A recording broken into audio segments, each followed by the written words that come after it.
Good evening everyone. आज हम start करने जा रहे हैं सिलॉग्स चैप्टर। और इस चैप्टर की सबसे खास बात पता है क्या है कि ये जितने भी कॉम्पिटिटिव एग्जाम होते हैं ना इंडिया में, हर एक जगह पे आते हैं। कोई ऐसा कॉम्पिटिटिव एग्जाम नहीं है जहाँ पे आपका सिलोगिज्म नहीं पूछा जाता। और इस चैप्टर की एक खास बात हो रहा है कि जब भी इसका क्वेश्चन आता है हमेशा हमेशा बंच में आता है क्वेश्चन। बंच का मतलब है कि हमेशा क्वेश्चन 3, 4 या 5 क्वेश्चन उसके आएंगे। कभी ऐसा नहीं होता एक सिंगल क्वेश्चन आया और उसके बाद क्वेश्चन नहीं आने वाला। ठीक है, तो बहुत ही बेहतरीन तरीके से आपको पढ़ाऊंगा मैं सिलोगिज्म, और आपने बिल्कुल दिल लगा के ध्यान से चीज़ों को देखना है और समझना है। और बिल्कुल कोई भी पॉइंट मिस मत करना। अगर आपने कोई पॉइंट स्किप किया है, मिस किया ना, तो ये समझ लेना कि अगले आने वाली जो सेकंड वाली वीडियो होगी ना, वो आपको समझ में आने वाली नहीं है, क्योंकि जो भी ये वाला पार्ट आज मैं पढ़ा रहा हूँ वो बिल्कुल कनेक्टेड होगा सेकंड वाली वीडियो से। ठीक है, हो सकता है वीडियो थोड़ी लंबी भी हो जाए, पर पेशेंटली आप बैठ के आराम से चीज़ों को देखते रहना, समझते रहना। ठीक है, तो हेडिंग लगा लेना अपनी नोटबुक पे जिसका नाम है सिलोगिज्म। देखो, सिलोगिज्म में आपको यही नहीं पता होगा कि किस तरह का चैप्टर है, किस तरह का क्वेश्चन इसमें आएगा। तो मैं आपको एक चीज़ बता दूं कि सिलोगिज्म जो है ना, बिल्कुल एकदम इमेजिनरी चैप्टर है, काल्पनिक चैप्टर है, कि हम किसी भी चीज़ को कुछ भी बोल देते हैं। जिसमें आपको एक सैम्पल क्वेश्चन दिखा देता हूं तो किस तरह का क्वेश्चन आपसे पूछा जाएगा। देखो, इस तरह का क्वेश्चन आपके सामने आएगा सिलोगिज्म में। क्या होगा, आपको कुछ स्टेटमेंट दी जाएंगी, आपको कुछ स्टेटमेंट दी गई होगी और उसके बेसिस पे कुछ आपके सामने कंक्लूजन लिखे रहेंगे। अब नंबर ऑफ स्टेटमेंट जरूरी नहीं है कि 2 ही होंगी। नंबर ऑफ स्टेटमेंट 2 भी हो सकती हैं, 3 भी हो सकती हैं, 4 भी हो सकती हैं। एंड अकॉर्डिंगली जो आपके कंक्लूजन्स हैं वो भी एक से ज़्यादा हो सकते हैं, मल्टीपल हो सकते हैं। अब इसके ऑप्शंस कैसे आएंगे? अब ऑप्शंस कैसे आएंगे जी? ऑप्शन आपके पास इस तरीके से आपको दिखाई देंगे। जैसे यहाँ पे ए ऑप्शन लिख रखा है, if only conclusion 1 follow, if only conclusion 2 follow, if either conclusion 1 और 2 follows, if neither 1 nor 2 follows and if both conclusions 1 and 2 follow और both follow। अब आप वाले एग्जाम में या कुछ एग्जाम ऐसे होते हैं जहाँ पे ये ऑप्शन 5 नहीं आते, वहाँ पे ऑप्शन क्या आते हैं? 4 ऑप्शन आते हैं। पर ऐसा हो सकता है इन 5 में से एनी 4 आपके सामने आ सकते हैं, कोई भी 4 ऑप्शन रैंडमली आपके सामने दे सकता है एग्जामिनर। अब देखो, आपने क्या चीज़ समझनी है। सबसे पहले यहाँ पे मैं अपनी थोड़ी सी प्रमोशन कर रहा हूँ। ठीक है, all Ravi are rappers as you all know about me and all rappers are stud, है ना। तो हमने ऐसे कुछ भी हो सकता है ये सही बात लिखी हो सकता है हमने कोई इमेजिनेशन में कोई भी बात लिखती हो। We are allowed to write anything in this chapter, मतलब कुछ भी लिख सकते हैं हम, किसी बंदे को कुछ भी बना सकते हैं। जैसे रवि को रैपर लिख दिया, रैपर को स्टड लिख दिया एंड सो ऑन, कुछ भी बोल देंगे। अब आपने सिर्फ इतनी सी बात समझनी है। अभी मैं आपको कोई कंसेप्ट नहीं बता रहा हूँ। अब आपके सामने स्टेटमेंट है, उसके लिए 2 कंक्लूजन लिखे गए हैं। अब आपके सामने ना 4 पॉसिबिलिटी आने वाली हैं। देखो 4 पॉसिबिलिटी कैसे आएंगी। On the basis of these 2 statements, ऐसा हो सकता है कि पहला कंक्लूजन फॉलो कर रहा हो। मैं ये नहीं बोल रहा कि 100% ये सही वाली बात है। मैं कह रहा हूँ अगर पहला कंक्लूजन फॉलो कर रहा है और दूसरा कंक्लूजन फॉलो नहीं कर रहा, उस केस में अगर आपके सामने ये ऑप्शन आ रहे हैं तो आप कौन सा ऑप्शन पिक करोगे? ब्लू शर्ट, कल भी आप सो रहे थे, आज भी क्या ऑप्शन पिक करेंगे? फर्स्ट वाले का सेकेंड ऑप्शन। मैंने कहा है पहला सही है दूसरा रॉन्ग है बेटा, पहला सही है दूसरा रॉन्ग है, तो कौन सा ऑप्शन टिक करेंगे? पहला ऑप्शन टिक करेंगे। इफ ओनली कंक्लूजन 1 फॉलो, जो फॉलो होता है वो बताना होता है कि कौन सा फॉलो कर रहा है। दूसरा क्या हो सकता है कि ये वाला फॉलो नहीं कर रहा होगा और ये वाला फॉलो कर रहा होगा, मतलब पहले वाला रॉन्ग बन रहा होगा on the basis of the statement given, और दूसरे वाला कंक्लूजन आपका फॉलो कर रहा होगा। इस केस में कौन सा आंसर टिक करेंगे? इस केस में हम आंसर टिक करेंगे ऑप्शन नंबर 2। तीसरा ऑप्शन क्या हो सकता है कि दोनों ही सही हो आपके, पहला कंक्लूजन भी करेक्ट हो, दूसरा कंक्लूजन भी करेक्ट हो। उस केस में आपका कौन सा आंसर ठीक बनेगा? उस केस में आप आंसर मार्क करोगे बेटा E option, that is if both A या 1 and 2 फॉलो, ये वाला ऑप्शन पिक करेंगे। अब बात रहेगी सी और डी की। अब चौथी पॉसिबिलिटी है, चौथा कॉम्बिनेशन क्या बनेगा? देखो चौथा कॉम्बिनेशन क्या बनने वाला है इन दोनों से। ऐसा हो सकता है पहला कंक्लूजन भी रॉन्ग हो और दूसरा भी, पहला कंक्लूजन भी रॉन्ग आ रहा है और दूसरा कंक्लूजन भी रॉन्ग आ रहा है। तो आपको क्या लगता है क्या आंसर लगाना चाहिए इसका?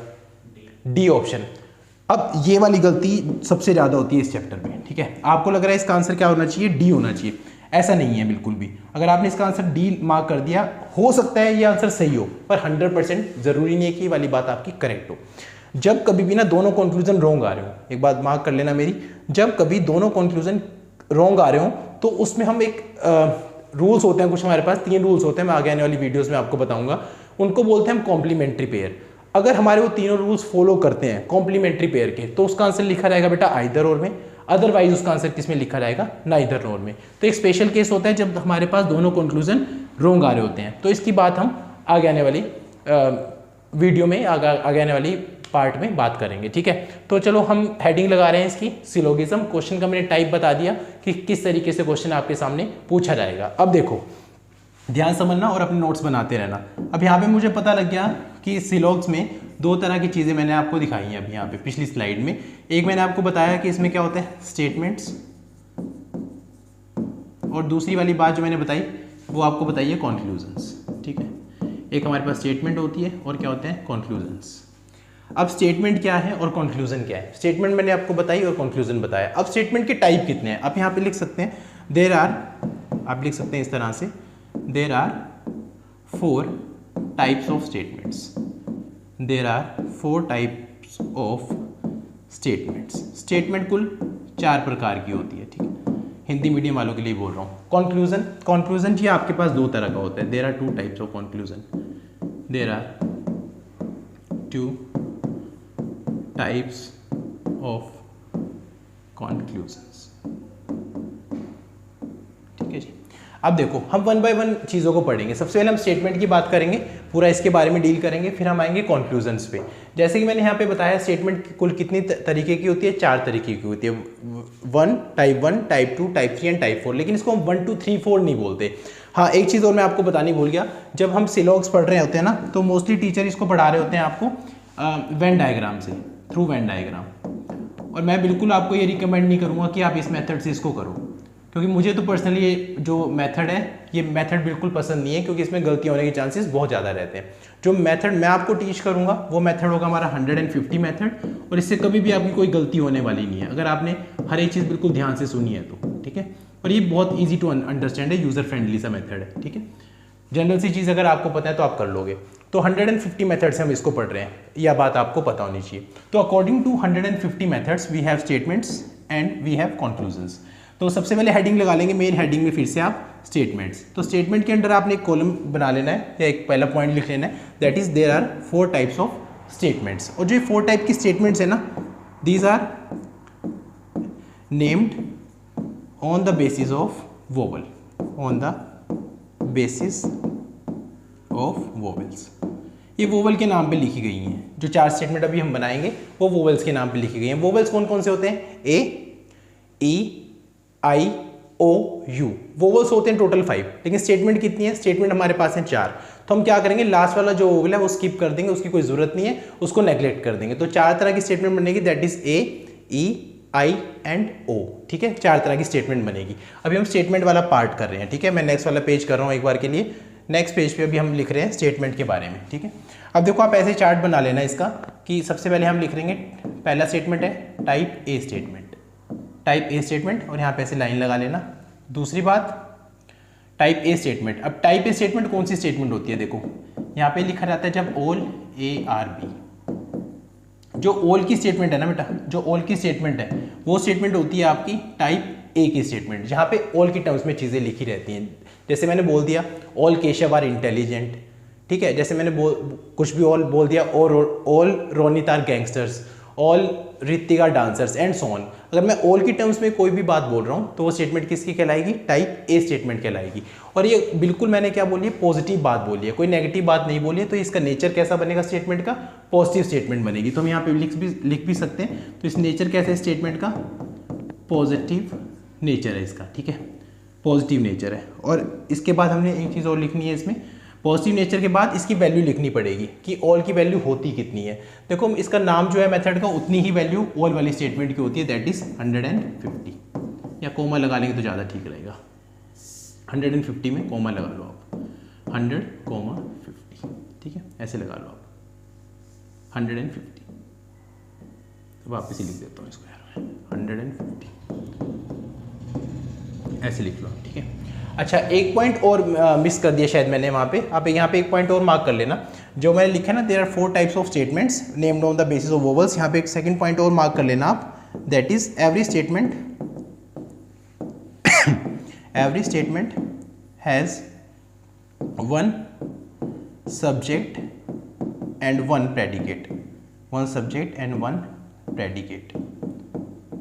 हर एक जो कथन होता है उसमें एक कर्ता और एक विधेय होता है। हिंदी वालों के लिए बोल रहा हूँ मैं।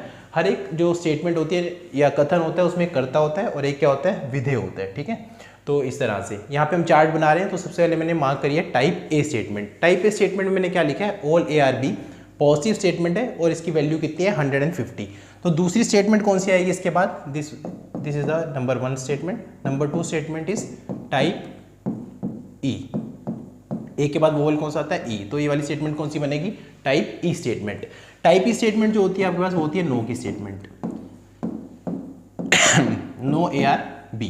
तो जो नो ए आर बी वाली स्टेटमेंट है बेटा वो कौन सी स्टेटमेंट है, आप बताओ यहाँ पे कैसा वर्ड आया है, नो वाला वर्ड आया है। नो का मतलब क्या है, ये स्टेटमेंट कैसी लिखी जाएगी, नेगेटिव स्टेटमेंट है। कैसा नेचर है स्टेटमेंट का, नेगेटिव नेचर है, तो हम यहाँ पे इसको मार्क भी कर लेंगे कि this statement is of negative type, negative statement है। वैल्यू कितनी है इसकी, इसकी वैल्यू रहेगी बेटा 100 and 100, ठीक है, 100 and 100। टाइप 3 वाली जो स्टेटमेंट आएगी, टाइप 3 स्टेटमेंट, इसको बोलेंगे A E I statement, type I statement. I statement जो होती है ये हमारे पास होती है फिर से पॉजिटिव नेचर की स्टेटमेंट, जिसको हम बोलते हैं सम ए आर बी, जो ए और बी की टर्म्स में लिखा रहता है, सम ए आर बी। और आपको लग रहा हो कि मैंने अभी आपको बताया नहीं कि जो सब्जेक्ट है और प्रेडिकेट है वो क्या चीज़ है। सब्जेक्ट प्रेडिकेट क्या होता है, जो चीज़ सबसे पहले लिखी रहती है बेटा वो सब्जेक्ट होती है, और जो बाद में लिखी होती है वो प्रेडिकेट होती है। यानी कि इस वाली स्टेटमेंट में ए सब्जेक्ट है और बी प्रेडिकेट है, इस वाली स्टेटमेंट में भी ए सब्जेक्ट है बी प्रेडिकेट है, इसमें भी एक सब्जेक्ट है और बी क्या है, प्रेडिकेट है। और इसका नेचर हम देखेंगे तो कैसा होगा, इसमें कोई नेगेटिव बात नहीं लिखी गई, तो इसका मतलब इसका नेचर कैसा होगा, इसका नेचर अगेन क्या होने वाला है, इसका नेचर पॉजिटिव नेचर होने वाला है, ठीक है। और लास्ट में हम इसकी वैल्यू असाइन करेंगे और ये वैल्यूज़ आपको याद करनी पड़ेंगी, ठीक है। अभी जैसे 2-4 क्वेश्चन करेंगे आपको ये वैल्यू ईजिली याद हो जाएगी। तो यहाँ पे वैल्यू कितनी होती है इसकी, 50 and 50। Last statement type number 4 की statement, type O statement, type O statement, और ये स्टेटमेंट होती है बेटा सम नोट की, सम ए आर नोट बी।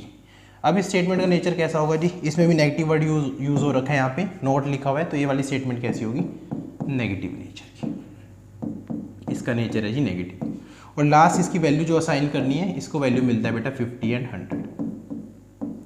एक बार जिसने इसका स्क्रीनशॉट लेना है बेटा स्क्रीनशॉट ले लो, मैं साइड हो जाता हूँ थोड़ा, तो आप इसका स्क्रीनशॉट लेना चाहते हैं तो आप इसका एक स्क्रीनशॉट ले सकते हैं, ठीक है। अभी हम क्लास पीडीएफ जो मैं पढ़ा रहा हूँ इसका पीडीएफ अभी अपलोड नहीं करेंगे हम, बस आप अभी इस साथ चीज़ें लिखते रहना। 1-2 वीडियोस के बाद हम आपको क्लास नोट्स भी प्रोवाइड करेंगे, ठीक है, पर तब तक के लिए आप चीज़ों को नोट डाउन करते रहना, ठीक है।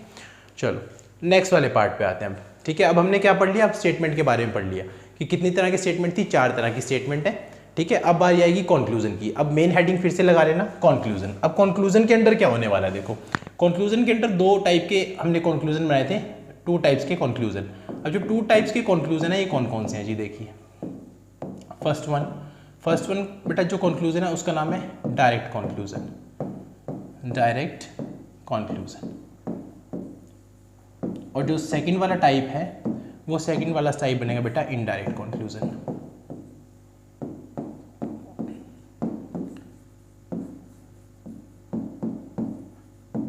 Indirect conclusion. अब डायरेक्ट कंक्लूजन क्या है और इनडायरेक्ट क्या है। डायरेक्ट को हिंदी में बोलते हैं प्रत्यक्ष निष्कर्ष और इनडायरेक्ट को बोलते हैं अप्रत्यक्ष निष्कर्ष। अब प्रत्यक्ष या फिर डायरेक्ट या फिर अप्रत्यक्ष या फिर इनडायरेक्ट कंक्लूजन क्या है वो देखिए। डायरेक्ट का मतलब क्या होता है, where only one statement is required, जहां पे आंसर बनाने के लिए सिर्फ और सिर्फ एक ही स्टेटमेंट की जरूरत पड़ेगी, ऐसी स्टेटमेंट को हम बोलते हैं डायरेक्ट कंक्लूजन्स। और वेयर 2 और more statements are required to give the answer, then we will call that statement as indirect statement नहीं conclusion, then we will name that conclusion as indirect conclusion, ठीक है। तो इसको हम बोलेंगे इनडायरेक्ट। जहाँ पे 2 की जरूरत है या 2 से ज़्यादा की जरूरत है उसको हम बोलेंगे इनडायरेक्ट, अदरवाइज हम इसको क्या बोलेंगे, डायरेक्ट कंक्लूजन। मैं ब्रैकेट में लिख भी देता हूँ तो आपको अच्छे से याद रहेगा। Where only one statement is required, only one statement is required, statement is required. और यहाँ पे लिख लेंगे ब्रैकेट में 2 और more than 2 statements are required, ऐसे लिख लेना बेटा इसको, ठीक है, ठीक है, ऐसे लिख लेंगे। अब वो 150 जो वैल्यूज लिखी हैं उनका यूज़ क्या है, मैं भी आपको बताने वाला हूँ उसका क्या यूज़ है। और जो हमने लिखा है ना टाइप ए ई आई ओ, अभी इसका कोई ज़रूरत ज़्यादा पढ़ने वाली नहीं है, लेकिन जब लास्ट में हम जाएंगे ना, जहाँ पे हम आगे जाके पॉसिबिलिटी की चीज़ें पढ़ेंगे और चीज़ें पढ़ेंगे, वहाँ पे हमें उसकी ज़रूरत पड़ने वाली है। बेसिकली पॉसिबिलिटी में ज़्यादा ज़रूरत पड़ती है उसकी, ठीक है, लेकिन आपको पता होना चाहिए बेसिक। अब अब खुद देखो, अगर हम जिंदगी में कोई अच्छा काम करते हैं, ठीक है, जिंदगी में कोई अच्छा काम करते हैं तो उसका रिजल्ट कैसा आता है, कैसा रिजल्ट आता है उसका रिजल्ट कैसा आता है, अच्छा ही आता है। और अगर हम जिंदगी में कोई बुरा काम करते हैं तो देर सवेर उसका रिजल्ट क्या आता है, बुरा ही आता है। तो इस चीज़ से हमने क्या बात समझनी है, बिल्कुल जनरल वे में हमने ये बात समझनी है बेटा, अगर कोई भी स्टेटमेंट, अगर कभी भी कोई भी स्टेटमेंट पॉजिटिव है तो उसका कंक्लूजन हमेशा ही पॉजिटिव ही आएगा। अगर कोई स्टेटमेंट पॉजिटिव है तो उसका कंक्लूजन बेटा हमेशा कैसा आएगा, पॉजिटिव ही आएगा। ऑन द अदर हैंड अगर कोई स्टेटमेंट नेगेटिव है तो उसका कंक्लूजन भी हमेशा कैसा आएगा, नेगेटिव आएगा। ये बहुत इंपॉर्टेंट बात है। अगर पॉजिटिव है तो पॉजिटिव कंक्लूजन, नेगेटिव है तो नेगेटिव कंक्लूजन। तो सबसे पहले हम पढ़ेंगे direct conclusion where only one statement is required. अब यहाँ पे बस एक चीज़ और रहेगी आपको बतानी कहानी में, 2-4 मिनट की और बात है, वो सुन लो, उसका सीधा क्वेश्चंस पे लेके चल रहा हूँ आपको। एक चीज़ आपको और पता होनी चाहिए जिसको हम बोलते हैं इनकम, और यहाँ पे एक चीज़ और बोल रहे हैं एक्सपेंडिचर, ये आपको पता ही होंगी चीज़ें, इनकम और एक्सपेंडिचर। अब देखो इनकम एक्सपेंडिचर का एक छोटा सा चार्ट बना लेते हैं, ये आपको बहुत हेल्प करेगा क्वेश्चंस को सॉल्व करने के लिए। इनकम एक्सपेंडिचर का चार्ट, ठीक है, छोटा सा और लगा लेते हैं, ठीक है। मान लो एक पर्सन है कोई, ठीक है, कोई एक पर्सन है, वो सपोज करो 100 रुपीज़ कमाता है। कितने कमाता है जी, 100 रुपीज़ कमाता है। तो जो पर्सन 100 रुपीज़ कमा रहा है, तो मैं आपसे ये पूछना चाह रहा हूँ, क्या वो 50 रुपीज़ खर्च कर सकता है क्या, या ₹50 खर्च कर सकता है? तो आपका आंसर क्या आएगा, बिल्कुल सही बात है सर, खर्च कर लेगा। 100 कमा रहा है तो 50 खर्च कर लेगा, कोई दिक्कत नहीं है, ठीक है। दूसरी बात मैंने आपसे पूछी, क्या अगर एक बंदा 100 रुपये कमा रहा है, 100 रुपीज़ कमा रहा है, क्या वो ₹100 खर्च कर सकता है? आप बोलोगे सर बिल्कुल सही बात है, कोई दिक्कत नहीं है, उड़ा देगा। मैंने कहा एक बंदा 50 रुपीज़ खर्च कर रहा है, क्या ये 50 रुपीज़ खर्च कर लेगा? आप बोलोगे सर बिल्कुल सही बात है, कोई दिक्कत नहीं है, कर लेगा खर्च। मैंने लास्ट में पूछा आपसे, एक बंदा 50 रुपये कमा रहा है, क्या ये 100 रुपये खर्च कर पाएगा कभी? आप बोलोगे सर नहीं, ये पॉसिबल नहीं है, फिर इसको उधार लेना पड़ जाएगा। अगर कमाई 50 रहे तो 100 कहाँ से खर्च करेगा, तो नहीं कर पाएगा। तो ये वाली चीज़ें आपकी गलत आएंगी। अब ये जो मैंने इनकम एक्सपेंडिचर का चार्ट बनाया ना, ये आपको हर एक क्वेश्चन को सॉल्व करने में बहुत हेल्प करेगा। और जैसे जैसे आपकी प्रैक्टिस होती रहेगी ना, तो आपको 150 ये वैल्यूज़ कुछ भी याद रखने की भी ज़रूरत नहीं पड़ेगी। एक बार फटाफट से रिकॉल कर रहा हूँ, टाइप ए का स्टेटमेंट होता है पॉजिटिव स्टेटमेंट, और इसका वैल्यू होता है 150, और इसका टाइप क्या होता है, ऑल ए आर बी। ए और बी की जगह कुछ भी हमें लिखा रह सकता है प्रेडिकेट और सब्जेक्ट में, ठीक है। पहले वाली चीज़ सब्जेक्ट होती है, बाद वाली चीज़ क्या होती है, प्रेडिकेट होती है। सेकंड टाइप होता है ई टाइप का स्टेटमेंट, जिसको हम बोलते हैं नो का स्टेटमेंट, जैसे मैंने लिखा था no A are B. Negative statement होती है, वैल्यू होती है इसकी 100 एंड 100। तीसरा जो टाइप है वो होता है हमारा सम का स्टेटमेंट, जिसको हम बोलते हैं टाइप आई स्टेटमेंट, और पॉजिटिव स्टेटमेंट होती है और वैल्यू होती है इसकी 50 एंड 50।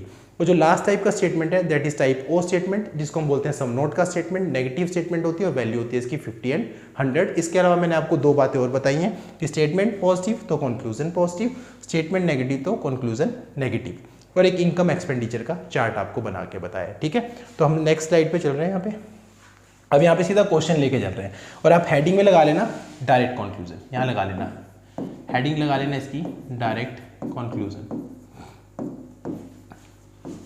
और अभी हम आपको ना जो ये अभी क्लासेस चल रही हैं, लाइव क्लासेस नहीं प्रोवाइड करा पा रहे हैं, क्योंकि कुछ हमारा ना टेक्निकल ग्लिच चल रहा है, जिसमें ना कैमरे की क्वालिटी सही नहीं आ रही है। मतलब अगर लाइव जा रहे हैं तो क्वालिटी थोड़ी सी ब्लर हो जा रही है, तो इस करके हम अभी आपको लाइव वीडियोस नहीं प्रोवाइड करा पा रहे हैं। लेकिन इन दिस वीक और in the coming week we will provide you the live videos for sure, ठीक है।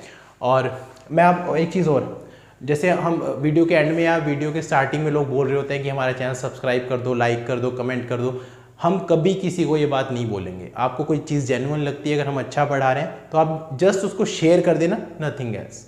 और इसके अलावा हमें किसी भी चीज़ की कोई ज़रूरत नहीं है, ठीक है। तो डायरेक्ट कंक्लूजन लिखना है, मैंने गलत लिख दिया यहाँ पे, सॉरी। डायरेक्ट कंक्लूजन लिखना है, मैंने डायरेक्शन लिख दिया वहाँ पे, डायरेक्ट कंक्लूजन लिखना है, ठीक है। डायरेक्ट कंक्लूजन देखो कैसे जाएगा। डायरेक्ट कंक्लूजन में कैसे पढ़ना है, पहला मैं लिख रहा हूँ यहाँ पे क्वेश्चन नंबर 1, या इसका पहला ही पार्ट बना लेते हैं। क्वेश्चन नंबर 1 ही लिख लेते हैं इसको, चलो। क्वेश्चन नंबर 1, मैंने स्टेटमेंट लिखी जी। मैंने स्टेटमेंट क्या लिखी है, ऑल तनिष्का आर तेजस्वी, सारी तनिष्का तेजस्वी हैं, ठीक है। ये कोई ज़रूरी बात नहीं है कि मैं सही लिख रहा हूँ या गलत लिख रहा हूँ, मेरा जो दिल कर रहा है मैं वो लिख रहा हूँ, ठीक है। जो मेरे को नाम याद आया मैंने लिख दिया, क्योंकि मैं कोई नोट्स देख के तो पढ़ा नहीं रहा कि मैंने रटाया कुछ पढ़ा हुआ है और वही आपके सामने प्रेजेंट करना है, तो मैंने लिख दिया और तनिष्का तेजस्वी। इसके अब कंक्लूजन क्या क्या हो सकते हैं, देखो मैं सिंगल स्टेटमेंट ही लिखी है, मैंने क्यों लिखी है, क्योंकि डायरेक्ट कंक्लूजन का मतलब भी यही होता है कि एक सिंगल स्टेटमेंट भी क्वेश्चन आता है हमेशा, तो सिंगल स्टेटमेंट डाल दी और इसके बेसिस में कुछ कंक्लूजन लिख रहा हूँ। देखो कंक्लूजन क्या क्या लिख सकते हैं, देखो पहला कंक्लूजन लिख रहा हूँ मैं, ऑल तेजस्वी आर तनिष्का, ठीक है। सेकंड मैंने लिख दिया, नो तनिष्का आर तेजस्वी,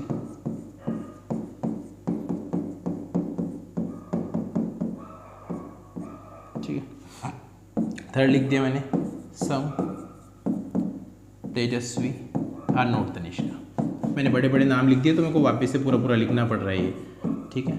आगे आने वाले छोटे छोटे नाम लिखने की कोशिश करूंगा सो दैट हमारा थोड़ा जल्दी से कवर हो जाए वीडियो में सब।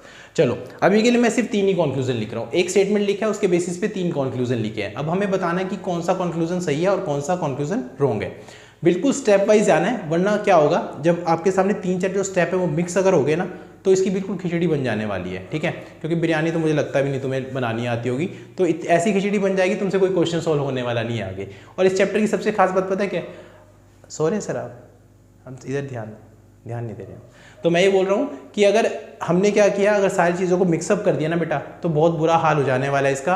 वरना इस चैप्टर की सबसे बुरी बात यही है, अगर आप मान लो कोई प्रैक्टिस शीट लगा रहे हैं, कहीं से भी लगा रहे हैं, XYZ कहीं से भी आप कुछ भी ले आए, गूगल से सर्च करके ले आए, यूट्यूब से कहीं और वीडियो देख रहे हैं, या गूगल से कुछ सर्च कर लिया, किसी बुक से पढ़ रहे हैं, कोई क्वेश्चन किया आपने 3-4 क्वेश्चन गलत हुए, फिर आपका मन ही नहीं करेगा ये चैप्टर पढ़ने का। लेकिन अगर आपने 3-4 क्वेश्चन करेक्ट कर दिए शुरू के, फिर आप ये चैप्टर बहुत इजीली चुटकियां बजा के कर लोगे, ठीक है। तो देखो जरा इस क्वेश्चन को कैसे सॉल्व करना है। सबसे पहले आपने एक बात का ध्यान रखना है, whether the given statement is positive और नॉट। जो दिया गया कथन है बेटा वो पॉजिटिव है या नेगेटिव है, सिर्फ इतनी बात ध्यान देनी है। तो ये वाला स्टेटमेंट, हाँ जी वर्मा जी, पॉजिटिव है नेगेटिव है, पॉजिटिव स्टेटमेंट है, ठीक है। चलो पिंक ले लेते हैं मैं। ये वाला स्टेटमेंट कैसे है, गिवन स्टेटमेंट कैसे है, पॉजिटिव है। तो आप ये बताओ बेटा, जो मैंने क्या बताया था, अगर स्टेटमेंट पॉजिटिव हो तो उसका कंक्लूजन भी कैसा आता है, पॉजिटिव ही आता है। तो इससे कौन कौन से कंक्लूजन पॉजिटिव दिख रहे हैं आपको, देखो आपने नो के बेसिस पे एक चीज़ डिसाइड कर ली हुई कि गिवन जो कंक्लूजन है ये कैसा है, नेगेटिव कंक्लूजन है, तो इसका मतलब ये वाला कंक्लूजन कभी फॉलो नहीं करेगा, पहली बात। दूसरी बात, अब हमने क्या चेक करना है, जो बचे हुए रह गए ना, जैसे ये भी पॉजिटिव है कंक्लूजन और ये भी पॉजिटिव कंक्लूजन बचा हुआ है। अब इसका मतलब ये नहीं है कि स्टेटमेंट पॉजिटिव है तो कंक्लूजन दोनों पॉजिटिव वाले सही बनेंगे, ये कोई ज़रूरी बात नहीं है। अब यहाँ पे हम रूल्स अप्लाई करेंगे कुछ, ठीक है, 1-2 स्टेप अप्लाई करेंगे, उसके बेसिस पे हम कंसीडर करेंगे फिर ये वाला कंक्लूजन करेक्ट आएगा या नहीं आएगा। इसके बाद आपने क्या करना है, वापस से वही पेन ले लेता हूँ। देखो अब क्या करना है, ऑल जैसे स्टेटमेंट है, जब ऑल की स्टेटमेंट आती है बेटा इसकी वैल्यू लिख लेनी है। ये सब्जेक्ट होता है, जो पहले वाली चीज़ होती है सब्जेक्ट होती है, और जो बाद वाली चीज़ होती है बेटा ये प्रेडिकेट होता है। ये भी सब्जेक्ट है, ये भी आपका प्रेडिकेट है। In the same way this is the subject, this is the predicate. इस पे मैंने लिखा नहीं है क्योंकि इसकी कोई ज़रूरत ही नहीं है, ये तो मैंने कट कर दिया उसी तरह, ठीक है। तो ये सब्जेक्ट है बेटा, ये प्रेडिकेट है। तो सब्जेक्ट और प्रेडिकेट की वैल्यू कैसे डिसाइड करी थी कि ऑल की स्टेटमेंट की कितनी वैल्यू थी, 100 और 50, 150। तो इसके ऊपर मैंने लिख दिया 100 और इसके ऊपर क्या लिख दिया मैंने बेटा 50। ऐसे ही कंक्लूजन में इसके ऊपर भी क्या लिखेंगे, फिर से 100 और इसको भी क्या लिख देंगे सर 50। इसको क्या लिखेंगे 50 क्योंकि ये सम का स्टेटमेंट है या सम का कंक्लूजन है 50, और इसको भी क्या लिख देंगे 50, ठीक है। वैसे हम राइट डाउन कर देंगे, चीज़ें लिख ली। बस अब जो इनकम एक्सपेंडिचर का जो चार्ट बनाया था ना बेटा, बस वो यहाँ पे अप्लाई करना है। इनकम वाले कौन लोग होते हैं, जो लोग ये वाले होते हैं, स्टेटमेंट वाले जो लोग होते हैं। स्टेटमेंट वाले लोग क्या होते हैं, इनकम वाले लोग, यही जैसे तुम्हारे मम्मी पापा हैं जो कमा रहे हैं तुम्हारे लिए, और जो तुम लोग खर्च रहे हो, ठीक है, ये वाले लोग कौन है। इसका मतलब ये नहीं मैं सिर्फ तनिष्का और तेजस्वी को बोल रहा हूँ, तुम सबको बोल रहा हूँ, जितने भी लोग ऑनलाइन वीडियो देख रहे हो, ये एक्सपेंडिचर वाले लोग हैं, ठीक है, जो खर्चा करने वाले लोग हैं, ठीक है। तो बेटा देखो कैसे जज करना है, बस तेजस्वी को तेजस्वी से कंपेयर करना है और तनिष्का को कंपेयर करना है तनिष्का से, नथिंग एल्स। इसके अलावा कुछ नहीं करना आपको। देखो तेजस्वी ने 50 रुपये कमाए, है ना, तेजस्वी ने कितने कमाए, 50 रुपीज़ कमाए। क्या वो 100 रुपये खर्च कर पाएगी, बताओ, बिल्कुल नहीं कर पाएगी। जब कमाई 50 रही है तो 100 कैसे खर्च करेगी, तो 50 कमा रही है 100 खर्च करने नहीं कर पाएगी। तो इसका मतलब क्या होगा, जो आपका कंक्लूजन दिया गया है ये आपका रॉन्ग हो जाएगा। तो ये क्या हो जाएगा, आपका कंक्लूजन रॉन्ग हो जाएगा, ठीक है। अब इस वाले पार्ट पे आते हैं, थर्ड वाले पार्ट पे। अब यहाँ पे वही काम करना है, फिर से इसको कंपेयर करना है। तो सर तनिष्का लिखा हुआ है तो तनिष्का को तनिष्का से कंपेयर करेंगे। तनिष्का कितना कमा रही है, 100 कमा रही है, क्या वो 50 रुपीज़ खर्च कर पाएगी? आप बोल रहे हो सर बिल्कुल सही बात है, वो 50 रुपीज़ खर्च कर देगी। लेकिन मैंने क्या देखना है बेटा, अगर यहाँ पे दोनों ही बातें ट्रू हुई, दोनों ही बातें सही हुई, तो क्या होगा, दोनों बातें सही होने से आपका जो कंक्लूजन है वो फॉलो करेगा, और अगर दोनों में से कोई एक भी बात गलत हुई तो आपका कंक्लूजन फॉलो नहीं करेगा। दूसरे वाला पार्ट देखते हैं जरा। यहाँ पे हमने कौन सा कंपेयर किया, अभी तनिष्का वाला कंपेयर कर लिया। अब तेजस्वी कितना कमा रही है बेटा, 50 कमा रही है, क्या 50 कमा रही है 50 खर्च कर पाएगी? बिल्कुल कर पाएगी, क्योंकि यहाँ भी वैल्यू कितनी लिखी गई है 50। तो जब दोनों ही बातें सही हो जाएंगी, इसका मतलब क्या होगा, जो गिवन कंक्लूजन है आपका वो क्या हो जाएगा बेटा, ट्रू हो जाएगा। तो इस क्वेश्चन का आंसर क्या आएगा, if only conclusion 3 follows. Clear है? जिसको बेटा ये बात समझ ना आई हो तो वीडियो को बैक कर लेना और वापस से वीडियो को देख लेना, ठीक है। मैं नेक्स्ट क्वेश्चन पे आपको लेके चल रहा हूँ, इनडायरेक्ट में ही, सॉरी डायरेक्ट में, अभी डायरेक्ट चल रहा है हमारा टॉपिक, डायरेक्ट में आपको क्वेश्चन नंबर 2 पे लेके चल रहे हैं, जहाँ पे हमें स्टेटमेंट लिखी गई है टाइप ई की। अगर मैंने ऐसे लिख दिया नो, मैं कुछ भी लिख देता हूँ यहाँ पे, नो गैंगस्टर आर अक्षय, कुछ भी लिख दिया मैंने जो मेरा दिल कर रहा है, नो गैंगस्टर आर अक्षय मैंने यहाँ पे लिख दिया, ठीक है। अब इसके बेसिस, ये स्टेटमेंट है आपका, ये स्टेटमेंट है बेटा, और इसके बेसिस में कंक्लूजन लिख रहा हूँ। अब कंक्लूजन क्या क्या आएंगे, देखो जी, मैंने लिख दिया एक conclusion, all Akshay are gangster. A denote कर रहा है अक्षय को और जी रिप्रेजेंट कर रहा है गैंगस्टर को, ए और जी में भी लिख रहा हूँ सिर्फ मैं इसको, ठीक है। सेकेंड लिख दिया मैंने, सम ए आर नॉट जी, और थर्ड लिख दिया मैंने, ऑल जी आर ए, और एक और लिख देता हूँ मैं fourth one, that is no Akshay are gangster, ठीक है। तो मैंने 4 कंक्लूजन लिख दिया आपके सामने, एक स्टेटमेंट है 4 कंक्लूजन है। तो टाइप कौन सा बना फिर ये, इसका मतलब टाइप बन रहा है हमारा डायरेक्ट, क्योंकि डायरेक्ट हमने क्या बताया था कि डायरेक्ट कंक्लूजन क्या होते हैं, where only one statement is required. तो मैंने एक ही स्टेटमेंट लिखे, उसके बेसिस पे कंक्लूजन लिखे। अभी एक बार वीडियो को पॉज करके आप कोशिश करना कि अगर आप खुद से ये क्वेश्चन सॉल्व कर पाएंगे तो, ठीक है। और अगर नहीं कर पा रहे हैं तो कोई बात नहीं, फिर मैं आपको इसका सोल्यूशन अभी करा रहा हूँ। तो देखो सबसे पहली चीज़ क्या जज करते थे इसमें, सबसे पहले मैंने आपको एक बात बताई थी, जब जो स्टेटमेंट है, गिवन स्टेटमेंट है, उसका नेचर कैसा है, whether the given statement is positive और नॉट, यू विल से हाँ सर ये बिल्कुल नेगेटिव स्टेटमेंट दे रखा है, हमें दिख रहा है साफ साफ, क्योंकि यहाँ पे नो वाला वर्ड यूज किया गया है। तो नो वाली स्टेटमेंट में कंक्लूजन कैसे आएंगे, नेगेटिव आएंगे, नेगेटिव कंक्लूजन आएंगे। तो नेगेटिव कंक्लूजन कौन सा है, दिस वन, और भी कोई है, and this one, these are the 2 negative conclusions. तो पहले वाला तो फॉलो करेगा नहीं, क्योंकि तो पॉजिटिव नेचर का है, ये वाला भी कैसे पॉजिटिव नेचर का है, तो ये वाला कंक्लूजन तो फॉलो करेगा नहीं। तो 2 तो ऑटोमेटिकली आपके कट डाउन हो गए। जो बाकी के 2 बचे हैं वो चेक करने पड़ेंगे कि सही भी है या नहीं। उनको कैसे चेक करेंगे बेटा, दूसरा क्या बताया था मैंने, नो वाली जो वैल्यू होती है या नो वाली जो स्टेटमेंट होती है, उसमें वैल्यू कितनी मिलती है, दोनों को 100 एंड 100 मिलती है। दोनों को कितनी वैल्यू मिलती है, 100 एंड 100, सब्जेक्ट और प्रेडिकेट को। अब जो बचे हुए हैं ये वाले, तो इस पर हम वैल्यू लगा लेते हैं। सम नोट के लिए वैल्यू होती है बेटा इस पर 50 वैल्यू, और इसके लिए लगेगी आपकी 100 वैल्यू, और इसके लिए क्या होगा, इसके लिए लगेगी 100 वैल्यू, और इसके लिए लगेगी 100 वैल्यू। देखो अगर आप अपना थोड़ा सा भी IQ यहाँ पे यूज़ कर पा रहे हैं या ब्रेन यूज़ कर पा रहे हैं, तो आपको एक बात बहुत अच्छे समझ में आ जानी चाहिए अभी तक, कि जैसे ये वाले लोग क्या होते हैं बेटा, इनकम वाले लोग होते हैं। ये लोग कौन होते हैं, इनकम वाले। और ये लोग कौन है, ये सारे कौन है, ये एक्सपेंडिचर, ये सभी लोग पिज़्ज़ा खाने वाले लोग हैं, मतलब खर्चा करने वाले लोग हैं, ठीक है। तो ये है इनकम वाले, ये है एक्सपेंडिचर वाले।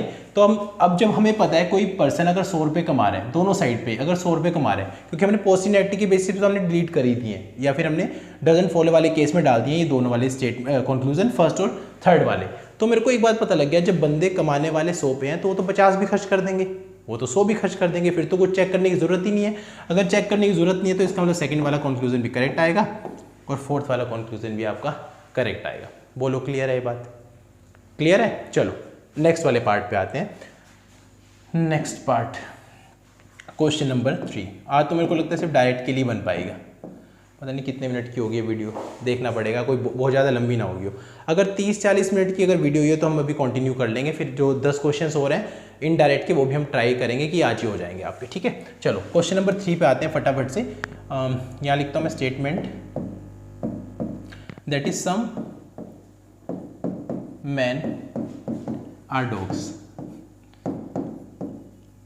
सम man are dogs, some mans are dogs, ठीक है, लिख दे, कोई बात नहीं। मैंने क्या बोला था, काल्पनिक चैप्टर है, कोई ज़रूरी बात नहीं है मैं जो लिख रहा हूँ कि वो सही लिख रहा हूँ, बिल्कुल ऐसा कुछ भी नहीं है। और जितनी लड़कियाँ हंस रही हो ना तुम, अगले वाला जो फोर्थ है ना वो तुम्हारे लिए लिखने वाला हूँ मैं यहाँ पे, ठीक है। चलो यहाँ ध्यान दो जरा, सम मैन आर डॉग्स लिखा है तो कंक्लूजन क्या क्या आएंगे बेटा इसके, मैंने लिखा conclusion first, all dogs are man, all dogs are man, some dogs are man, और एक और लिख देता हूँ बस मैं 3 number, some mans are not dogs. कमाल की बात है जो मैंने कंक्लूजन लिखे ना यही फॉलो नहीं करेगा, सम मैन आर नॉट डॉग्स। चलो कोई बात नहीं, देखते हैं। चलो सबसे पहले हमने क्या पॉइंट देखना है कि whether the given statement is positive और नॉट अगेन, देन हम देखेंगे कि ये वाला जो गिवन स्टेटमेंट है बेटा, ये गिवन स्टेटमेंट कैसा है, पॉजिटिव स्टेटमेंट है। तो पॉजिटिव स्टेटमेंट के बेसिस पे क्या बात बनेगी कि नेगेटिव वाला तो आंसर हो नहीं सकता, नेगेटिव वाला आंसर नहीं होता, देखते ही काटा मार दिया। फिर हमने क्या किया, इसको वैल्यू असाइन कर दिया, इसको वैल्यू कितनी मिलेगी बताओ, इसको वैल्यू मिलेगी 50, इसको वैल्यू मिलेगी 50 क्योंकि सम वाले की वैल्यू होती है बेटा 50 एंड 50, ठीक है। सम को वैल्यू मिलेगी 50, और इसको कितनी मिलेगी, ये ऑल का स्टेटमेंट है 150, और इसको वैल्यू मिलेगी फिर से 50 एंड 50। तो ये इनकम वाले लोग हैं, फिर से आई वाले हैं, और ये कौन है जी, ई वाले लोग हैं। ये टाइप ई नहीं है, कहीं इसको टाइप आई या ई समझ लो, मैं लिख ही देता हूँ पूरा, वरना बोलेंगे सर बाद वाली पहले वाली वीडियो में आपने गलत पढ़ाया था, जब खुद क्वेश्चन तुमसे होगा नहीं फिर ब्लेम हम ही करोगे, ठीक है। वो इनकम है और ये एक्सपेंडिचर है, ठीक है। अब इनकम एक्सपेंडिचर को कैसे कवर करना है, देखो जरा यहाँ पे, मैन 50 कमा रहा है तो क्या 50 खर्च कर पाएगा, बिल्कुल सही बात है, ये वाली दोनों एक्सपेक्ट में बात करेक्ट है आपकी। लेकिन डॉग जो 50 कमा रहा है, क्या डॉग 100 खर्च कर पाएगा, नहीं कर पाएगा। तो इसका मतलब क्या होगा बेटा, पहले वाला कंक्लूजन क्या हो जाएगा, रॉन्ग। तीसरा तो हमने रॉन्ग कर ही दिया था पहले से ही, तो पहला भी रॉन्ग, तीसरा भी रॉन्ग। अब कौन सा बचा हुआ है आपके पास, अब बचा हुआ है आपके पास सेकंड वाला। तो देखो इसको चेक करते हैं, डॉग कितना कमा रहा है 50, डॉग को डॉग से कंपेयर करना है तो 50 खर्च कर लेगा, बिल्कुल सही बात है। मैन कितना कमा रहा है 50 खर्च कर लेगा, बिल्कुल सही बात है। जहाँ पे भी ये दोनों पॉइंट करेक्ट हो जाते हैं वो वाला हमारा जो कंक्लूजन है वो हमारा क्या कर जाता है, फॉलो कर जाता है। क्लियर है। चलो नेक्स्ट वाले पार्ट पे आते हैं, लास्ट पार्ट पे। और लास्ट पार्ट में हमारा कंक्लूजन क्वेश्चन नंबर 4 के लिए, यहाँ पे मैं लिख रहा हूँ एक स्टेटमेंट, सम गर्ल्स, तुम्हें क्या लगा था, भूल गया मैं कुछ नहीं भूलता बेटा, अब लिखूंगा तुम्हारे लिए, some girls are not lizard, some girls are not lizard. अब सही लिखा है ना, अच्छा लग रहा है ना ये वाला पॉइंट, मुझे तो बड़ा अच्छा लग रहा है। चलो देखते हैं इसको, ये क्या है स्टेटमेंट। अब इसके कंक्लूजन पे आते हैं बेटा, ठीक है। अब मैं इसके लिए कंक्लूजन ज़्यादा लिखूंगा थोड़ा, तो ध्यान से करना आप तुम, क्योंकि ये क्वेश्चन मैं तुम्हें करने के लिए दे रहा हूँ, ठीक है। मैं सोल्यूशन थोड़ी देर में रुक के बताऊंगा, एक बार मैं यहाँ लिखने लगा हूँ सोल्यूशन, सारे कंक्लूजन लिखने वाला हूँ। All girls are lizard, all lizard are girls. कोशिश करेंगे अगली बार ये वाले क्वेश्चन भी पहले से हम पीपीटी बना के रखें इसकी, ऐसे ही करना चाहिए सर। नॉट गर्ल्स, टाइम बचेगा उस केस में थोड़ा सा। Fourth, no lizard are girls. Fifth, no girl are lizard. एक और लिख दें क्या, है स्पेस, चलो लिख देते हैं, कोई बात नहीं। सम GRL, ठीक है, लिख दिए मैंने, सारे लिख दिए। ये वाला क्वेश्चन मैं आपको नहीं कराने वाला, ठीक है। या ऐसा हो सकता है एंड ऑफ द वीडियो में आपको इसका आंसर दे दूंगा, या एक काम हम कर सकते हैं, इस क्वेश्चन का आंसर आप कमेंट सेक्शन में डाल देना, ठीक है, और मैं हर एक बच्चे को रिप्लाई करूंगा, ये मेरा प्रॉमिस है, ठीक है। आप कल तक, जब तक नेक्स्ट वीडियो अपलोड नहीं होती, इसका आंसर कर देना, और इसका आंसर मैं 100% आपको कमेंट सेक्शन में दे दूंगा, जहाँ पे भी आप अपना आंसर पिक करेंगे, ठीक है। उसमें आप क्या पिक कर सकते हैं, मान लो किसी बच्चे का फर्स्ट कंक्लूजन, सेकंड कंक्लूजन और फोर्थ कंक्लूजन करेक्ट आएगा, तो आपने लिख देना वहाँ पे सर कंक्लूजन 1, 2 एंड 4 फॉलो। किसी का से 4 एंड 5 सही आ रहा है तो आप लिख देना सर 4 और 5 फॉलो। किसी का 6 और 1 सही आ रहा है तो बोल देना 1 और 6। किसी के सारे ही फॉलो कर रहे हैं तो आप लिख देना सर ऑल फॉलो। किसी का एक भी फॉलो नहीं कर रहा है तो आप लिख देना सर नन फॉलो, ठीक है जी। ऐसे इस तरह से आप चीज़ों को लिख देना, ठीक है, इस तरह से चीज़ों को लिख देना। बस हम सीधा अब किस पे जा रहे हैं दोबारा से, अब हम पढ़ेंगे इनडायरेक्ट कंक्लूजन। एक पेज और बचा हुआ है क्या, नहीं बचा हुआ। अब हम करेंगे इनडायरेक्ट कंक्लूजन, ठीक है। तो देखो इनडायरेक्ट कंक्लूजन कैसे करना है, इसके लिए 1-2 रूल्स हैं वो देख लो, उसके बाद हम क्वेश्चंस पे जाएंगे सीधा। ये यहाँ से आपका इंपॉर्टेंट वाला काम शुरू हो जाएगा, लेकिन कहानी बतानी जरूरी है, उसके बिना क्वेश्चन आपसे होंगे नहीं। इनडायरेक्ट कंक्लूजन, ये बड़ा अच्छा है, इनडायरेक्ट कंक्लूजन। क्या हो गया? Indirect conclusion.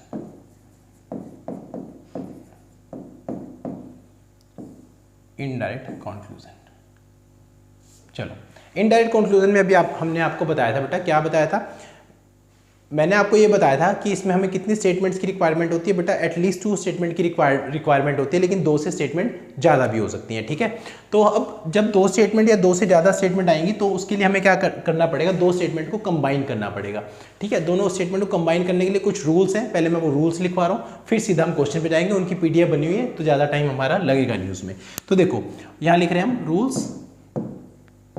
For combining, rules for combining 2 equations या 2 स्टेटमेंट्स। अभी 2 स्टेटमेंट को जोड़ने का बता रहा हूँ, अगर 2 सीख गए तो 3 गिवन हो 4 गिवन हो कोई फर्क ही नहीं पड़ेगा, फिर आप सारी स्टेटमेंट ही कंबाइन कर पाओगे, ठीक है।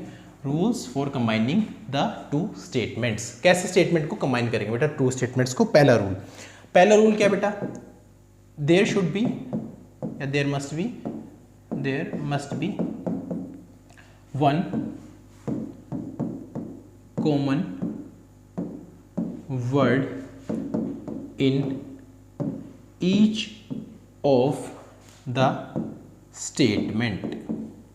अब ये बड़ी गड़बड़ वाली बात है, मैं इसमें आपको थोड़ा सा बता देता हूँ एक बार। यहाँ क्या गलती कर देते हैं बच्चे, ठीक है। यहाँ पे क्या गलती करते हैं, देखो जब मैंने ये वाला पॉइंट लिखा, there must be one common word in each of the statement, कह रहे जब 2 स्टेटमेंट को कंबाइन करना है ना तो एक कॉमन वर्ड का मिलना ज़रूरी है। अब कॉमन वर्ड में अब देखो गलती क्या करते हैं बच्चे, मैं बताता हूँ आपको। देखो 1 मिनट बता रहा हूँ मैं आपको, देखो हाँ देखो कॉमन वर्ड में बच्चे क्या गलती करते हैं पता है। जब एक बार मेरे को याद है, अभी जब मैं पढ़ा रहा था वहाँ पे क्या कर रहे थे लोग, मैंने कहा कॉमन वर्ड होना चाहिए। एक लड़की ने क्या बोला पता है, कह रहे हाँ सही कह रहे हो, कॉमन वर्ड होना चाहिए। और मैंने उनको कहा ये देखो यहाँ पे इसमें कॉमन वर्ड दिख रहा है, मैंने बोला ये देखो यहाँ पे रैपर्स वर्ड क्या है, कॉमन। वो कह रही है ऑल भी तो कॉमन है, आर भी तो कॉमन है। भाई मैं ऑल या आर की और चीज़ों की बात नहीं कर रहा हूँ, मैं सिर्फ आपको ये बताना चाह रहा हूँ बेटा सब्जेक्ट और प्रेडिकेट। अगर मैं कॉमन वर्ड लिख रहा हूँ उसका मतलब सब्जेक्ट और प्रेडिकेट से, उसके अलावा किसी चीज़ से हमें कोई मतलब नहीं है, ठीक है। तो वापस उस पर आते हैं, रुको 1 मिनट, ठीक है। सब्जेक्ट या प्रेडिकेट से इसका मतलब किसी और चीज़ से इसका मतलब नहीं है। मैं यहाँ लिख भी देता हूँ ब्रैकेट में, सब्जेक्ट और प्रेडिकेट, ऑब्लिक कर लेते हैं इसको, चलो सब्जेक्ट ऑब्लिक प्रेडिकेट, ठीक है। ये पेन भी गंदा, दूसरा यूज़ कर लेते हैं, ठीक है। चलो सेकंड पॉइंट देखते हैं बेटा। पहला पॉइंट क्या लिखा है, there must be one common word in each of the statement. यहाँ लिखेंगे on that common word, on that, इसको बड़ा करते थोड़ा, on that common word at least at one place, at least at one place value must be equal to 100। कह रहे जो common word मिलेगा ना उसमें एक जगह पे ना आपको 100 मिलना ज़रूरी है, ठीक है। उसमें एक जगह पे 100 मिलना ज़रूरी है। थर्ड पॉइंट, इफ ऐसे लिख लेते हैं, if any of the above mentioned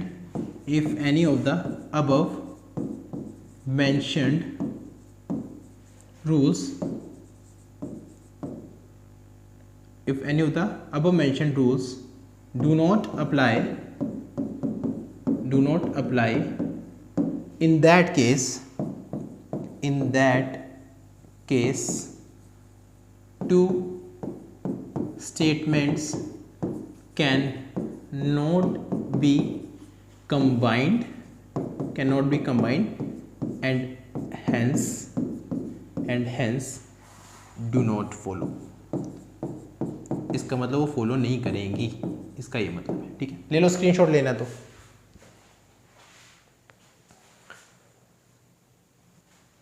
ठीक है बेटा, इसका स्क्रीनशॉट ले लेना, इनकी अभी ज़रूरत पड़ने वाली है, ठीक है। हो सकता है कॉपी पेन लेके बैठे हो कि आपने अभी तक राइट डाउन नहीं किया वो सब, तो आप इसका स्क्रीनशॉट लेना, क्योंकि देख तो ऑब्वियसली फ़ोन या लैपटॉप में देख रहे होंगे वीडियो तो आप, ठीक है।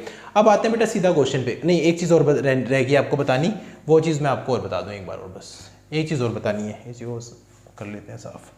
देखो एक चीज़ और क्या बतानी है बेटा आपको, बस एक चार्ट बनवाना रह गया लास्ट। जैसे हम 2 स्टेटमेंट को ज्वाइन कर रहे हैं तो उसका चार्ट कैसे बन रहा होगा, देखो मान लो यहाँ पे ऐसे लिख देता हूँ मैं, स्टेटमेंट 1, यहाँ पे लिख दूंगा जी मैं स्टेटमेंट 2, और एक यहाँ लिख देंगे हम कंक्लूजन। अब ये बड़ा इंटरेस्टिंग सा है, यहाँ मेरे को पता है हमारे बच्चे बहुत होशियार हैं, इस चीज़ों को बिल्कुल सही से बता पाएंगे। और ये जो मेरे सामने ये स्टूडेंट बैठा है ना, ये बहुत इंटेलिजेंट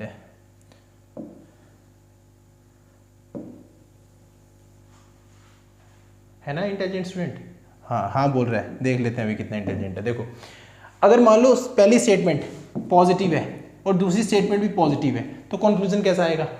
कंक्लूजन पॉजिटिव आएगा। भाई जब एक अच्छा बंदा मिला, दूसरा अच्छा बंदा उसके साथ मिला, तो दोनों मिलके क्या करेंगे? अच्छा काम करेंगे। इसका मतलब क्या होगा बेटा? जो कंक्लूजन आएगा वो भी क्या आएगा? पॉजिटिव आएगा। ठीक है, पहली बात।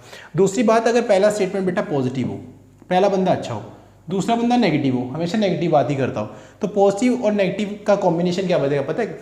अच्छे वाला बंदा ना कभी भी खराब वाले को ठीक नहीं कर पाता, लेकिन जो खराब वाला है ना वो अच्छे वाले को ऐसे करके खराब कर देता है। ठीक है, जब पॉजिटिव और नेगेटिव का कॉम्बिनेशन बनेगा तो आप समझ लेना उसका कंक्लूजन भी कैसा आएगा बेटा? नेगेटिव ही आएगा। ठीक है, उसके बाद एक नेगेटिव और एक पॉजिटिव, यानी कि पहला नेगेटिव हो रहा है, दूसरा पॉजिटिव हो रहा है, उस केस में भी कंक्लूजन क्या बनेगा? नेगेटिव बनेगा।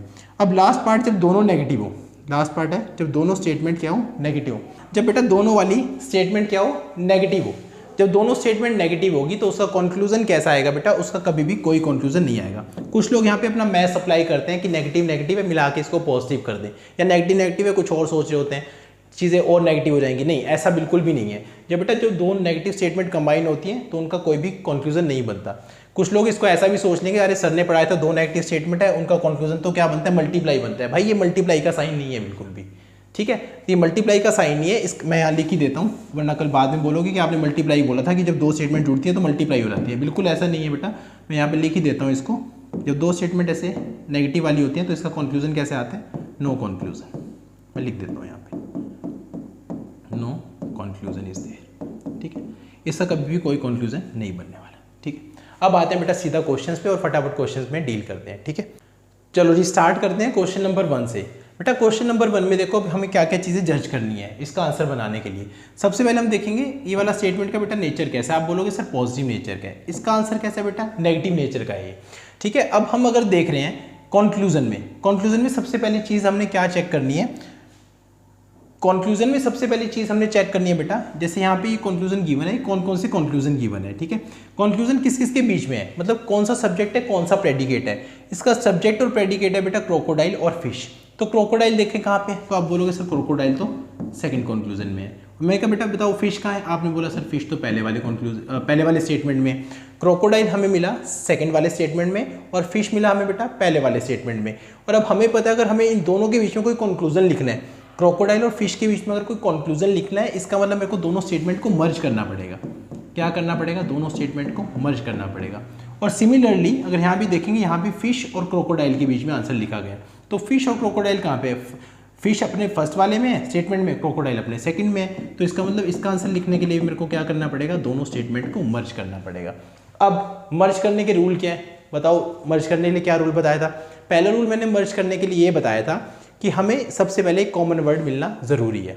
तो कॉमन वर्ड मिलना जरूरी है, देखते हैं कॉमन वर्ड कौन सा है। तो आप बताओ इस दोनों में कॉमन वर्ड कौन सा है? आप बोलोगे सर कॉमन वर्ड है हमारे पास टोर्टोइज, यहाँ पे इसको मार्क कर लिया टोर्टोइज वर्ड को। ठीक है, और दूसरा रूल हम क्या चेक करते हैं कि उस कॉमन वर्ड के ऊपर एटलीस्ट एक जगह पे आपको कितना वैल्यू मिलना चाहिए? 100 वैल्यू मिलना चाहिए। अब वो जो 100 वैल्यू मिलना चाहिए बेटा, वो देखो मिलेगा या नहीं। तो कैसे डिसाइड करेंगे? ऑल की वैल्यू कितनी होती है? 150, और नो वाले की वैल्यू कितनी होती है बेटा? 100 एंड 100। तो कॉमन वर्ड तो हमें मिल गया, ये मैंने मार्क कर रखा है टोर्टोइज। और इसमें एक जगह पे कितना मिल गया? 100 भी मिल गया।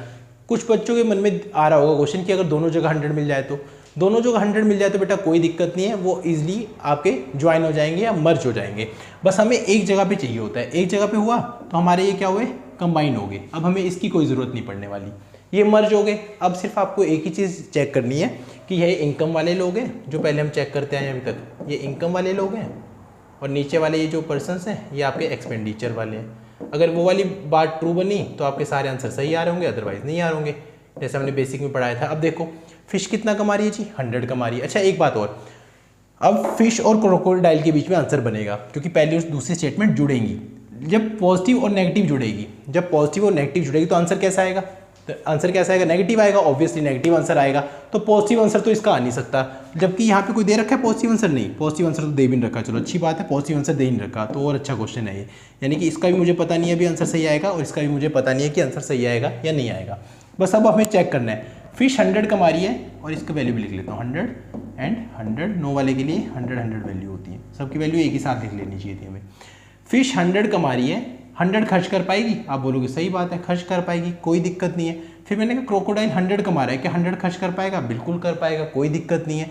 तो इसका मतलब पहला कंक्लूजन आपका क्या आएगा, करेक्ट आएगा। सेकंड वाले कंक्लूजन पे जाते हैं, फिर से चेक करते हैं, फिश 100 कमा रही है, 100 खर्च कर पाएगी, बिल्कुल सही बात है। 100 कमा रहा है क्रोकोडाइल, क्या 100 खर्च कर पाएगा, बिल्कुल सही बात है। इसका मतलब दोनों दूसरा कंक्लूजन भी मेरा क्या आएगा, करेक्ट आएगा। सॉर्टेड। चलो आगे चलते हैं, फिर ध्यान से देख लेना इसको, अगर समझ नहीं आए तो वापस से देख लेना। बाकी नेक्स्ट वाले क्वेश्चन में मैं फिर से चीज़ें टेकअप करता हूँ, समझाने की कोशिश करता हूँ। तो चलो सेकंड क्वेश्चन पे देखते हैं बच्चों कि सेकंड क्वेश्चन कैसे करना है। सेकंड क्वेश्चन का भी सेम ही कॉन्सेप्ट है। सबसे पहले हमें ये देखना है बेटा कंक्लूजन में क्या क्या गिवन है आपको। कंक्लूजन में यहाँ पे ट्रक और यहाँ पे स्कूटर है, और यहाँ पे भी सिमिलरली स्कूटर और ट्रक ही है। तो कहाँ पे स्कूटर है और कहाँ पे ट्रक है, सबसे पहले हमें ये देखना है। ट्रक तो आपका दे रखा है बेटा पहले वाले स्टेटमेंट में, और स्कूटर आपका दे रखा है सेकंड वाले स्टेटमेंट में, ठीक है। तो इसका मतलब क्या हुआ बेटा, जो आंसर निकालना है वो पहले और दूसरे को मिला के देना है आंसर, पहले और दूसरे को मिला के आंसर देना पड़ेगा। और जब पहले और दूसरे को मिला के आंसर देंगे, इसका मतलब अगेन ये किसका पार्ट बनेगा, इनडायरेक्ट कंक्लूजन का पार्ट बनेगा। तो बेटा यहाँ पे वैल्यू कितनी आएगी बताओ, 100 एंड 50, और यहाँ पे वैल्यू फिर से कितनी आएगी बेटा 50 एंड 50, ठीक है। 150, 50 एंड 50। तो देखो कैसे करेंगे इस चीज़ को। अब मैंने आपको क्या बताया था बेटा, जब हम दोनों स्टेटमेंट को मर्ज करना होता है, जब हमें दो स्टेटमेंट को मर्ज करना होता है तो हम मर्ज करते कैसे हैं। मर्ज करने का क्या तरीका होता है, सबसे पहले कॉमन वर्ड मिलना चाहिए। क्या यहाँ पे कॉमन वर्ड है, आप बोलोगे सर बिल्कुल सही बात है, ये रहा हमारा कार्स, ये रहा हमारा कार्स, कॉमन वर्ड तो हमारे पास है ही है। दूसरा मैंने क्या बताया था, उस कॉमन वर्ड के ऊपर कितना वैल्यू मिलना जरूरी है, 100 वैल्यू का मिलना जरूरी है। अगर ये वैल्यू नहीं मिला तो वो स्टेटमेंट मर्ज नहीं हो सकती, और हेंस वो कोई भी कंक्लूजन नहीं बनाएंगी। तो यहाँ पे देखो दोनों के ऊपर 50 और 50 वैल्यू लिखा हुआ है, लेकिन यहाँ पे कहीं पे भी 100 वैल्यू नहीं लिखा हुआ है। इसका मतलब क्या होगा, ये दोनों स्टेटमेंट आपस में मर्ज ही नहीं हो सकती, और अगर ये स्टेटमेंट आपस में मर्ज नहीं होंगी तो इसका मतलब कोई कंक्लूजन भी नहीं बनाएंगी। इसका मतलब पहला कंक्लूजन भी रॉन्ग है और दूसरा कंक्लूजन भी रॉन्ग है। अब देखो, अब यहाँ पे ऑप्शंस में मैंने आपके लिए आइदर और का ऑप्शन नहीं रखा, अभी नहीं रखा हुआ है, क्योंकि स्टार्टिंग की वीडियो में मैं बताया था कि जब दोनों कंक्लूजन रॉन्ग होते हैं ना, तो उसका आंसर आइदर और में भी हो सकता है और उसका आंसर नाइदर नॉर में भी हो सकता है। ये दो बार गलती से कंक्लूजन लिखे गए, ये सेम ही बात है, ठीक है। तो उसका आंसर आइदर और में भी हो सकता है और नाइदर नॉर में भी हो सकता है। अब यहाँ आइदर और तो आपके पास है नहीं, तो ऑब्वियसली आपके पास एक ही ऑप्शन बचेगा, that is option number C, which is the only correct option, ठीक है। चलो नेक्स्ट वाले पे आते हैं। नेक्स्ट वाले में बोल रहे हैं, इससे नेक्स्ट पे आते हैं, रुको एक मिनट, ये वाले आते हैं, थोड़ा छोटा सा लिखा हुआ है तो जल्दी हो जाएगा, ठीक है। स्टेटमेंट में देखो क्या लिखा हुआ है, स्टेटमेंट में बोला उसने some papers are pen and all angles are papers. ऐसे इसके बेसिस पे दो कंक्लूजन लिखे गए हैं। तो पहले हम ये देखेंगे बेटा कंक्लूजन किस किस के बीच में, एंगल और पेन के बीच में। यहाँ भी एंगल और पेन के बीच में, कहाँ पे एंगल है और कहाँ पे पेन है। एंगल आपका सेकेंड वाले में है, पेन आपका फर्स्ट वाले में है। इसका मतलब दोनों को आंसर बनाने के लिए फर्स्ट और सेकंड को ज्वाइन करना पड़ेगा, ठीक है। फर्स्ट और सेकंड को ज्वाइन करना पड़ेगा।